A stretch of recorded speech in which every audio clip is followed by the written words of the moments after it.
Hello, Manisha रेसिपीमध्ये तुमचं स्वागत आहे. आज आपण कैरीचा गुळांबा करणार आहे. त्यासाठी अर्धा किलो कैरी, तोतापुरी कैरी घेतली आहे. आता ती अर्धा तास आपण पाण्यात ठेवली आणि तिचं आता चीक वगैरे सगळं काढून स्वच्छ धुतलेली आहे. आता आपण तिचं साल काढून घेऊ. आता आपण कैरी किसून घेतली आहे छानपैकी. आता आपण ते किसून घेणार आहे.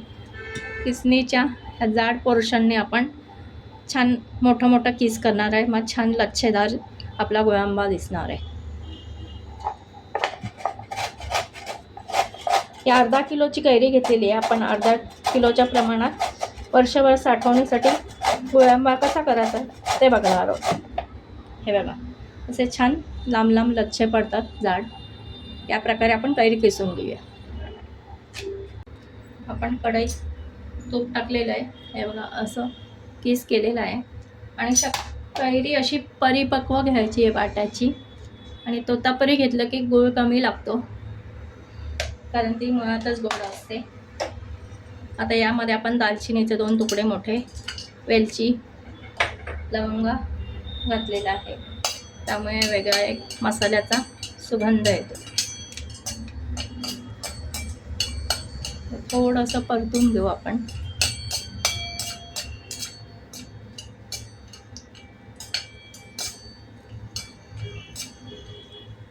यामध्ये आपण कैरी घालू.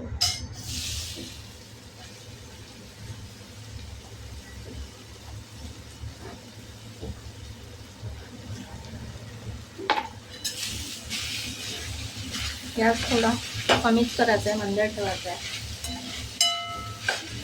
आणि हे छान असं परतून घेऊया. मग कैरीमध्ये पाणी असतं ते थोडंसं आटवून घेऊया. मुरंबा करताना कैरी अक्षरशः धुवून स्वच्छ कोरडी करावी. शक्यतो स्टीलचीच कढई घ्यायची. कढई आणि चमचा वगैरे स्वच्छ धुवून कोरडा केलेला असावा, कारण वर्षभराचे टिकणाऱ्या वस्तू असतात या. आता हे आपण मंद गॅसवर थोडंसं याचं पाणी कैरीचं आटवून घेऊ, परतून घेऊ कैरीला. बघा, असं कैरीतलं पाणी सगळं छान आटलेलं आहे आणि कैरी पण थोडी शिजत आली. त्या ठिकाणी आपण थोडंसं मीठ घालणार आहे, काळं मीठ, कारण मिठामुळे पदार्थ टिकण्यास पण मदत होते. आणि आता 1 वाटी कैरीचा किस होता, तर आपण 1 वाटी गूळ घालणार आहोत. कैरी जर तुमची आंबट वगैरे असेल तर तुम्ही जास्त गुळाचं प्रमाण वाढवू शकता. आता गूळ पातळ होईपर्यंत आपण वितळून घेऊया.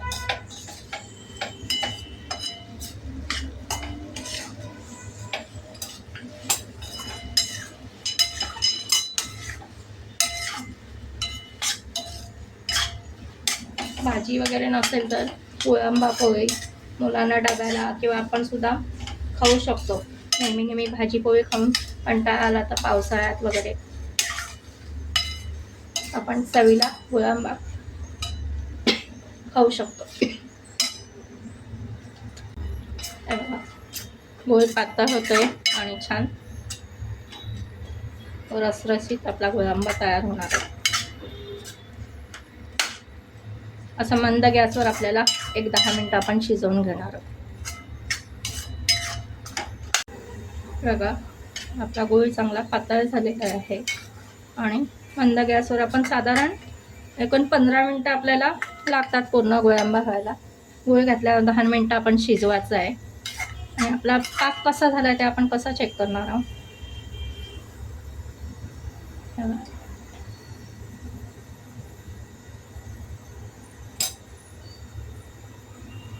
बघा, ही एक तारा अशी येते. आपला पाक पण झालेला आहे. खूप पाक घट्ट नाही करायचा, नाही तर मग कडक होणार. आणि आता हा असा पातळ आहे. आपण या ठिकाणी गॅस बंद करणार आहोत आणि त्यानंतर आपण तो काढून घेणार आहोत.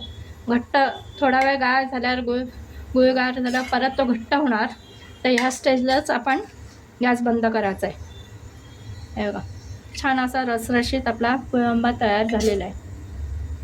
आता हा गार होऊ द्यायचा आहे. हे बघा, आपला छान रसरशीत गुळांबा तयार झालेला आहे. गार झाल्यावर तो घट्ट होतो. रेसिपी आवडल्यास लाईक, शेअर आणि सबस्क्राईब करा. थँक्यू. हे बघा, असं आपण गार करून याच्यात काढून घेतलं आहे ट्रेमध्ये. किती छान आणि सुंदर कलर आलेला आहे. या प्रकारे तुम्ही नक्की ट्राय करा.